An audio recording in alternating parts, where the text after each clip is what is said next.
natural gas pipeline that would span most of the state and end in North Bend took another step forward, with federal regulators releasing their thoughts on the project late last month. KEZI 9 News reporter Jessica Babb spent 2 days on the coast investigating this controversial issue. She joins us in the studio with part 1 of her special report on Jordan Cove. Matt, Renee, during my time in North Bend and Coos Bay, I learned that this is a huge project with a lot of moving parts. And as the project is being considered, there was no shortage of people who wanted their voices heard. In this quaint coastal community, you'll find picturesque views and friendly faces. But it doesn't take long to realize that Coos Bay and North Bend are in the midst of an even more vibrant debate. I believe it's important to our future. Is potentially catastrophic. The dividing line, a proposed 229-mile natural gas pipeline that starts in Klamath County and runs all the way to the coast. At its endpoint, the gas reaches Jordan Cove, where it would be cooled, turned into a liquid, loaded, and then shipped off to Asia. Proponents say it would create thousands of jobs and generate millions in new tax dollars. It's a rare opportunity to actually enable the area to once again prosper. Opponents argue it'll be destructive to the environment. What's something you might want to tell the company? Go somewhere else. It's the sort of back and forth that has gone on for years, ever since 2006, when the project was first proposed by a company called Fort Chicago. Environmentalists raise concerns, the company counters the accusations, and the government generates thousands of pages in studies. In the end, there's only one thing on which everyone agrees. It's a big project, and it's going to cause a lot of change in the land to get it in. To get a first-hand look at the sheer scale of this project, I went to Jordan Cove and talked with the people behind it. I'm just off the North Spit near North Bend, and right now it's just an empty lot. But if the Jordan Cove project is given the green light by both state and federal agencies, then this is what you could expect to see: a $10 billion project with huge impacts on this area. I would say that this project is good for Oregon. That's Tasha Kadot, a spokeswoman for the Canadian-based pipeline company Pembina. Pembina is a newcomer to the project. The project was actually approved back in 2009, but then the market changed and there wasn't a need for it.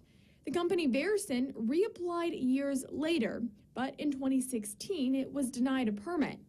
Now Pembina has taken over. Kadot says the environmental worries are misplaced and suggested the project will actually be good for the earth. We see this as a benefit, an environmental benefit to Southern Oregon. You know, if you think of the very purpose of the project to ship liquid natural gas to Asia, where it will be offsetting coal, which is, you know, twice the environmental impact that liquid natural gas has. And while that may be true, that doesn't ease the fears of some local residents. This is an exploitation and an injustice, not just here, but along the pipeline as well. Shannon Sousa, a business owner and former state Senate candidate in Coos Bay, has strong feelings against the project. She says the project, which will impact nearly 300 bodies of water, could impact residents' health. Even if you don't care about the environment, I'm sure everyone, regardless of how they make their money, likes to have clean drinking water. Pembina says those water sources won't be affected. And the company also downplays the effects of dredging, which will be necessary to get large ships into Jordan Cove. If the project is approved, the shipping channel will have to be deepened by 8 feet and widened by 150, something that doesn't sit well with some on the boardwalk. The bay gets enough dirt and crud in it as it is, you know, to add to that and to disturb clam beds and crabbing areas, I think is wrong. Another topic that comes up a lot is the threat from the so-called Big One, a major earthquake that could cause widespread devastation across Western Oregon. So if anyone had concerns of having this facility here because of a tsunami, you're saying that that's not an issue? Correct. This place will be designed for that, to withstand that. Part of the Jordan Cove project includes building the Southwest Oregon Regional Safety Center, an upgraded emergency 911 center, and fire station near the facility. It will be the safest place in the county. In all, Pembina says it's doing more than double what the regulations require.